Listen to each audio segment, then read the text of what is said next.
ഇന്ത്യയെ തോൽപ്പിക്കാൻ പ്ലാൻ ഇടാൻ സമയമുണ്ട്. പക്ഷേ സ്വന്തം പട്ടിണി മാറ്റാൻ കയ്യിൽ നയാ പൈസയില്ല. പക്ഷേ അതുകൊണ്ട് ഇതുവരെയും ഒരു ഗുണമുണ്ടായിട്ടില്ല. എന്താണ് ശരിക്കും പാകിസ്ഥാനിൽ നടക്കുന്നത്? ഈ രാജ്യം ഇനി എത്ര നാൾ കൂടി കാണും? നമുക്കൊന്ന് നോക്കാം. ലോക ഭൂപടത്തിൽ നിന്ന് ഒരു രാജ്യം പതുക്കെ മാറിപ്പോയിക്കൊണ്ടിരിക്കുകയാണ്. വിദേശ കടം കൊണ്ട് ശ്വാസം മുട്ടുന്ന സ്വന്തം വിമാന കമ്പനി പോലും ലേലത്തിൽ വെക്കേണ്ടി വന്ന ഒരു രാജ്യം.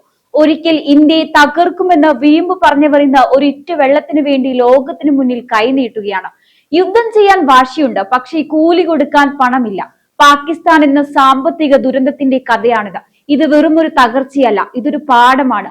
അഹങ്കാരത്തിന്റെയും അന്ധമായ വിദ്വേഷത്തിന്റെയും പതനം. ശരിക്കും പറഞ്ഞാൽ പാകിസ്ഥാൻ ഇപ്പോൾ ഒരു രാജ്യമാണോ അതോ ലോകം മൊത്തം നടന്ന് പണം പിരിക്കുന്ന ഒരു ഇന്റർനാഷണൽ ഭിക്ഷാടകനാണോ എന്ന് സംശയിക്കേണ്ടിയിരിക്കുന്നു. പാപ്പരായ രാജ്യം എന്ന് കേട്ടിട്ടുണ്ട്, പക്ഷേ പേരിന് മാത്രം രാജ്യം എന്ന് വിളിക്കാവുന്ന അവസ്ഥയിലാണ് ഇന്ന് പാകിസ്ഥാൻ.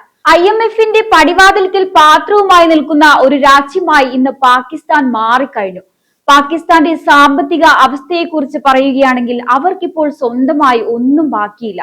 വിദേശ കടം വീട്ടാൻ വീണ്ടും വിദേശ കടം വാങ്ങുന്ന ലോകത്തിലെ ഏക വിദ്യ പാകിസ്ഥാൻ മാത്രം സ്വന്തം.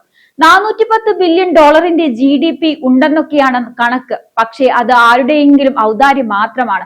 ഈ സാമ്പത്തിക വർഷം മാത്രം അവർ 3 ബില്യൺ ഡോളർ വിദേശ സഹായം വാങ്ങി. അത്ഭുതം എന്താണെന്നോ, കഴിഞ്ഞ വർഷത്തേക്കാൾ 14% കൂടുതലാണിത്. അതായത് ഓരോ വർഷം കഴിയും തോറും കടം വാങ്ങുന്നതിൽ പാകിസ്ഥാൻ പുതിയ പുതിയ റെക്കോർഡുകൾ ഇടുകയാണ്. കടം വാങ്ങുന്നതിനെ ഒരു ഒളിമ്പിക് ഇനമാക്കിയാൽ പാകിസ്ഥാൻ സ്വർണ്ണ മെഡൽ അടിക്കുമെന്ന കാര്യത്തിൽ ഒരു സംശയവുമില്ല. ഇത്രയും കോടികൾ കിട്ടുന്നുണ്ടല്ലോ. പാകിസ്ഥാനിലെ റോഡുകൾ നന്നാക്കാനോ ജനങ്ങൾക്ക് ഭക്ഷണം കൊടുക്കാനോ ആണോ ഇത് ഉപയോഗിക്കുന്നത്? ഒരിക്കലുമല്ല. കിട്ടുന്ന പണം പ്രധാനമായും പോകുന്നത് പഴയ കടം വീട്ടാൻ, നേതാക്കളുടെ പോക്കറ്റിലേക്ക്, പിന്നെ ഇന്ത്യയെ പേടിച്ചു വാങ്ങുന്ന ആയുധങ്ങൾക്ക് തുടങ്ങിയവയ്ക്ക് വേണ്ടി മാത്രമാണ്. അതിനിടയിൽ പാവം ജനങ്ങൾ മരുന്നിനും ഭക്ഷണത്തിനും വേണ്ടി വരി നിൽക്കുകയാണ്. IMF വായ്പ കൊടുക്കുമ്പോൾ ചില നിബന്ധനകൾ വെക്കും. അത് കേട്ടാൽ പാകിസ്ഥാനിലെ ജനങ്ങളുടെ കണ്ണും തള്ളും. സബ്സിഡി നിർത്തണം, കറണ്ട് ബില്ല് കൂട്ടണം, പെട്രോൾ വില കൂട്ടണം. ഫലമോ, സാധാരണക്കാരൻ നടുവോടിന് ജീവിക്കുന്നു. ഭരണാധികാരികൾ ചൈനയിലേക്കും സൗദിയിലേക്കും അടുത്ത കടത്തിനായി വിമാനം കയറുന്നു. ഇനി നമുക്ക് ഏറ്റവും തമാശയായ ഒരു കാര്യത്തിലേക്ക് വരാം. പാകിസ്ഥാന്റെ ഈ വർഷത്തെ ബജറ്റ് നോക്കിയാൽ ആരും ചിരിച്ചു പോകും. രാജ്യത്തെ മൊത്തം ചിലവ് 7% കുറച്ചു. എന്തിനാണെന്നറിയാമോ? പ്രതിരോധ ചിലവ് 20% വർദ്ധിപ്പിക്കാൻ. കഴിക്കാൻ ആഹാരമില്ലെങ്കിലും ഇന്ത്യയെ വെല്ലുവിളിക്കാനും യുദ്ധം ചെയ്യാനും അവർക്ക് 2.55 ബില്യൺ രൂപ വേണം. കടം വീട്ടാൻ 8.2 ബില്യൺ രൂപ വേറെയും. ചുരുക്കത്തിൽ ജനങ്ങളുടെ വയറ്റത്തടിച്ചിട്ടാണെങ്കിലും പട്ടാളത്തിന് പുതിയ യൂണിഫോമും തോക്കും വേണം. ലോകത്തെ ഏതെങ്കിലും രാജ്യം പട്ടിണി കിടന്ന് തോക്ക് വാങ്ങുന്നത് കണ്ടിട്ടുണ്ടോ? ഉണ്ടെങ്കിൽ അത് പാകിസ്ഥാൻ മാത്രമായിരിക്കും.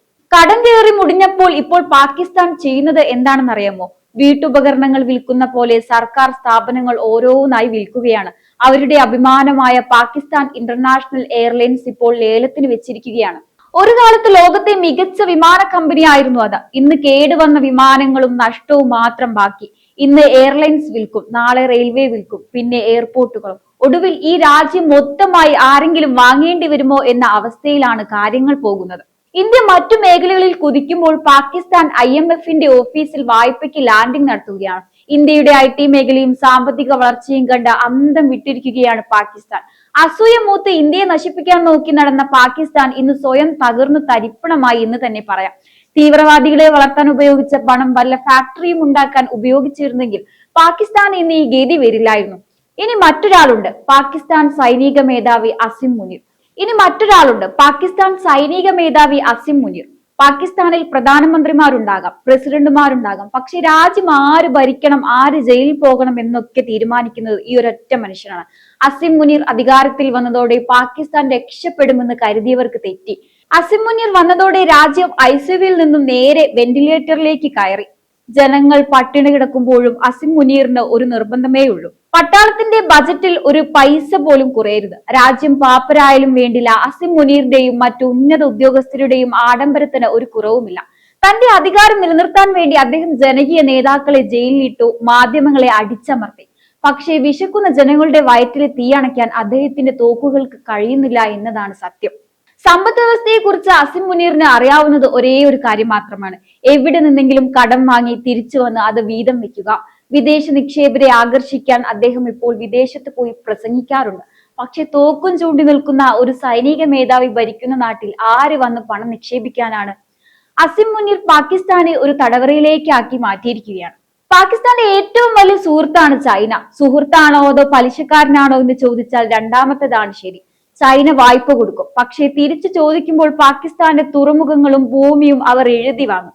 ചുരുക്കത്തിൽ ഇപ്പോൾ പാകിസ്ഥാൻ ചൈനയുടെ ഒരു കൊളോണിയൽ പ്രവിശ്യയായി മാറിക്കൊണ്ടിരിക്കുകയാണ്. എന്നിട്ടും ചൈന സിന്ദാബാദ് വിളിക്കാൻ ഇവർക്ക് നാണമില്ലല്ലോ. ഏറ്റവും വലിയ തമാശ വരുന്നത് അവരുടെ പുതിയ ബജറ്റിലാണ്. ജനങ്ങളുടെ ക്ഷേമത്തിനുള്ള ഫണ്ട് 7% വെട്ടിക്കുറച്ചു. പക്ഷേ പ്രതിരോധത്തിന് നൽകുന്ന പണം 20% കൂട്ടി. ഏകദേശം $9 ബില്യൺ. എന്തിനാണെന്നോ? ഇന്ത്യയെ പേടിപ്പിക്കാൻ. പട്ടിണി കിടന്ന് നട്ടെല്ല് വളഞ്ഞു നിൽക്കുമ്പോൾ തോക്കെടുത്ത ഉന്നം പിടിക്കുന്നത് പോലെയാണ് ഈ അവസ്ഥ. ഇന്ത്യയുമായി വ്യാപാരം നടത്തിയിരുന്നെങ്കിൽ ഇന്ന് ഒരുപക്ഷെ പാകിസ്ഥാന് ഈ ഗതി വരില്ലായിരുന്നു. ഇന്ത്യയുമായി കൂട്ടുകൂടിയാൽ അവിടുത്തെ പട്ടാളത്തിന് പിന്നെ പവർ ഉണ്ടാവില്ലല്ലോ. ജനങ്ങൾ പട്ടിണി കിടന്നാലും വേണ്ടില്ല, തങ്ങളുടെ ആയുധ കച്ചവടവും അധികാരവും പോകരുതെന്ന് ചിന്തിക്കുന്ന ഒരു സൈനിക ഭരണകൂടമാണ് പാകിസ്ഥാന്റെ ഏറ്റവും വലിയ ശാപം. ഏറ്റവും വലിയ തമാശ എന്താണെന്ന് വെച്ചാൽ പാകിസ്ഥാന്റെ പക്കൽ യുദ്ധം ചെയ്യാൻ പണമില്ല, വിമാനം പറത്താൻ ഇന്ധനമില്ല, പട്ടാളക്കാർക്ക് കൃത്യമായി ശമ്പളം കൊടുക്കാൻ പോലുമില്ല. എന്നിട്ടും ഇവർക്ക് യുദ്ധം എന്ന് കേൾക്കുമ്പോൾ ഭയങ്കര ആവേശമാണ്. ഇന്ത്യയെ 4 വട്ടം യുദ്ധം ചെയ്ത് തോൽപ്പിക്കാൻ നോക്കി പരാജയപ്പെട്ട ചരിത്രമേ ഇവർക്ക് പറയാനുള്ളൂ. എന്നിട്ടും ഈ ഗതികെട്ട അവസ്ഥയിലും ഇവർക്ക് ഇന്ത്യയെ ഒന്ന് തൊഴണം. ചുരുക്കത്തിൽ പാകിസ്ഥാൻ ഇപ്പോൾ ഒരു ICUവിൽ കിടക്കുന്ന രോഗിയെ പോലെയാണ്. ഓക്സിജൻ കൊടുക്കുന്നത് ചൈനയും IMFും ചേർന്നാണ്.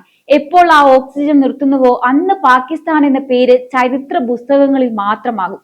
യുദ്ധം ചെയ്യാനും കാശ്മീർ പിടിക്കാനും ഓടി നടക്കുന്നതിന് മുമ്പ് സ്വന്തം രാജ്യത്തെ ജനങ്ങൾക്ക് ഒരു നേരം ആഹാരം കൊടുക്കാൻ ഭരണാധികാരികൾ പഠിക്കേണ്ടിയിരിക്കുന്നു.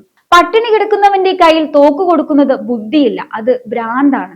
പാകിസ്ഥാന്റെ ഈ ഒരു അവസ്ഥയെ നിങ്ങൾ എങ്ങനെയാണ് നോക്കിക്കാണുന്നത്? നിങ്ങളുടെ അഭിപ്രായങ്ങൾ കമന്റ് ബോക്സിൽ രേഖപ്പെടുത്തുക. മറ്റൊരു വിഷയവുമായി വീണ്ടും കാണാം. നന്ദി.